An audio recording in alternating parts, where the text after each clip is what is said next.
वो तो पार्टी की तरफ से हम लोग तय करेंगे, पार्टी के नेता हमारे वरिष्ठ है, लेकिन इलेक्शन कमीशन ने देखा कि जो लोग इतना हाई तौबा मचाए और कहीं ना कहीं दो बूथ पे अगर नाम था तो इसको सत्यापन करना आपको चाहिए था तेजस्वी यादव। अगर आप नहीं कर पाए तो ये आपकी अक्षमता है। जरूर आप अब तक दूसरे के फीडबैक पे काम करते हैं, लेकिन कभी भी जितना भी पढ़ाई लिखाई किए हो कम से कम उतना तो पढ़ लीजिए कि अपना नाम कहाँ लिखा हुआ है और अपने नाम को कैसे आइडेंटिफाई करना चाहिए। लेकिन तेजस्वी यादव जी, आपने वही चीज का परिचय दिया जिस चरवाहा विद्यालय की बात हम लोग करते हैं, वही हाय तौबा मचाने की जो आपकी इच्छा थी, उस हाय तौबा ने आपके ही कपड़े उतार दिए।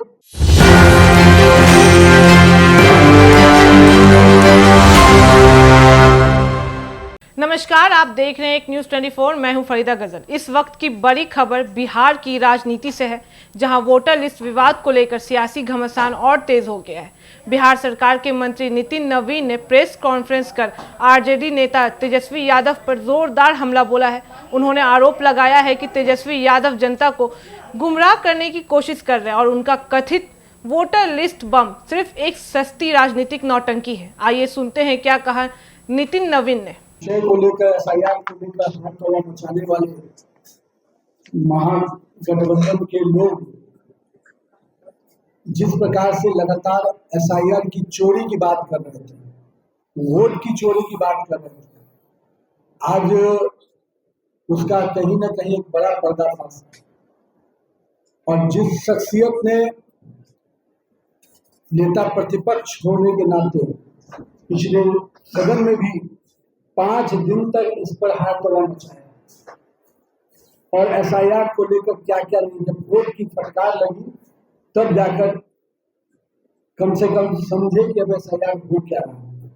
लेकिन अभी एक बात जो रोचक नजर आई कि जिस एसआईआर को लेकर इतना हाथ तौबा मचा रहे थे और अभी थोड़े देर पहले या कुछ दिन पहले तक जिस चीज की चर्चा करते कि नाम डिलीट हो जाएगा, ये हो जाएगा, और यहाँ तक आप कह सकते हैं कि उतावलापन इतने आगे थे कि उन्होंने अपना भी नाम देखने का समय नहीं मिल पाया और जो रिपोर्ट उनको नीचे से उनके लोगों ने देते रहे और इलेक्शन कमीशन के साइट पर गए तो देखे कि मेरा भी नाम नहीं है।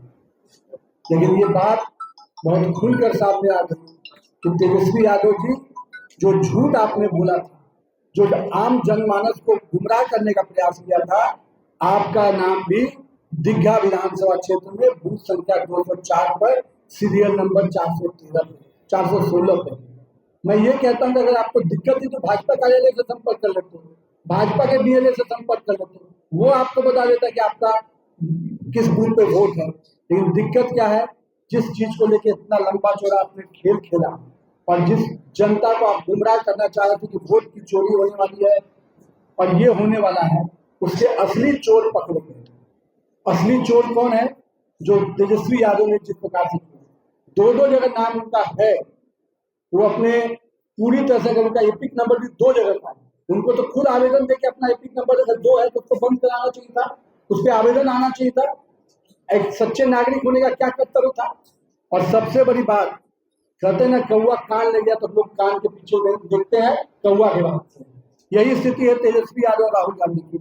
तेजस्वी जी ने अपना कुछ खबर दिया होगा तो राहुल गांधी बेचैन होकर बोले कि हम एटम बम फोड़ देंगे एसआईआर को।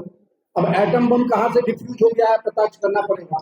और कौवा कान ले गया वाली कहावत को ये दोनों जो अप्पू और पप्पू है वो परी सामने से दिखा कि अब वो एटम बम जिस एसआईआर पर फोड़ने वाले थे, अगर वो तेजस्वी यादव का यही एटम बम है, इसकी सच्चाई मैं मीडिया के सामने आपको रखता हूँ।